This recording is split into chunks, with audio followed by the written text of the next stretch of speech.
അസ്സലാമലൈക്കും വറഹ്മത്തുള്ളാഹി. എല്ലാവർക്കും സുഖല്ലേ? ഈ വീഡിയോ കാണുന്ന എല്ലാ ദീനി സഹോദരങ്ങളും ഈ ചാനലൊന്ന് സബ്സ്ക്രൈബ് ചെയ്യുക, ലൈക്ക് അടിക്കുക, ഷെയർ ചെയ്യുക. റംസാനൊക്കെയാണ് വരുന്നത്. പടച്ചറബ് എല്ലാവർക്കും ഖൈറും ബർക്കത്തൊക്കെ നൽകട്ടെ. എല്ലാവരും ഒന്ന് സബ്സ്ക്രൈബ് ചെയ്യുക, പടച്ചറബിൻ്റെ ഒക്കെ ഒന്ന് പുണ്യം കിട്ടും. അപ്പോൾ എല്ലാവരും ഒന്ന് ഈ വീഡിയോ കാണുന്ന എല്ലാവരും ഈ ചാനലൊന്ന് സബ്സ്ക്രൈബ് ചെയ്ത് എന്നെ സഹായിക്കുക. ഓക്കെ, അസ്സലാമലൈക്കും വറഹ്മത്തുള്ളാഹി.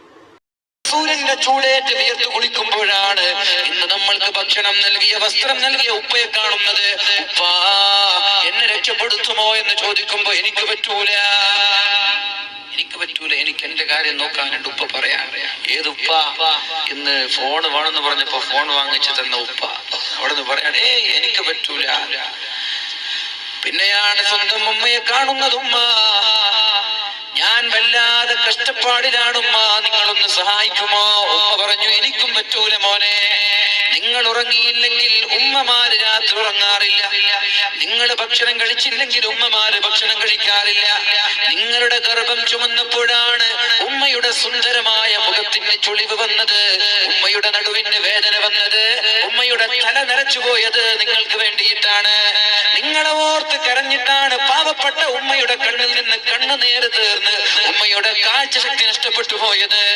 ആ പാവം ഉമ്മ ഇവിടെ എല്ലാം നിങ്ങൾക്ക് വേണ്ടി സമർപ്പിച്ച ഉമ്മ നാളെ മഹ്ശറയിലെത്തുമ്പോൾ പറയുന്നത്, പൊന്നുമോനെ, നിന്നെ രക്ഷിക്കാനുള്ള സമയമല്ല ഇത്, നഫ്സി, എനിക്കെന്റെ കാര്യം നോക്കാനുണ്ട്.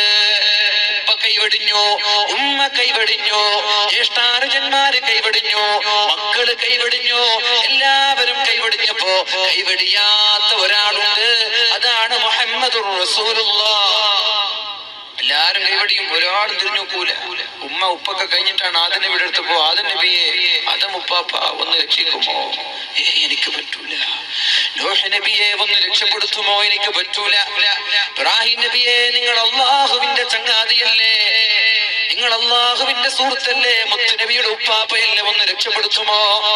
മൂസാ നബിയെ, ഈസാ നബിയെ ഒന്ന് രക്ഷപ്പെടുത്തുമോ എന്ന് പറഞ്ഞപ്പോ എല്ലാവരും കൈ മലർത്തി നമ്മളെ തിരിച്ചേക്കുമ്പോ ആ ചുട്ടുപൊള്ളുന്ന ഭൂമിയിൽ അല്ലാഹുവിന്റെ ഹബീബ് സുജൂദ് കിടക്കുന്നത് ആർക്ക് വേണ്ടിയാണ്? ചെറുപ്പക്കാരാ, ആർക്ക് വേണ്ടിയാണ് ആ സുജൂദിൽ കിടക്കുന്നത്?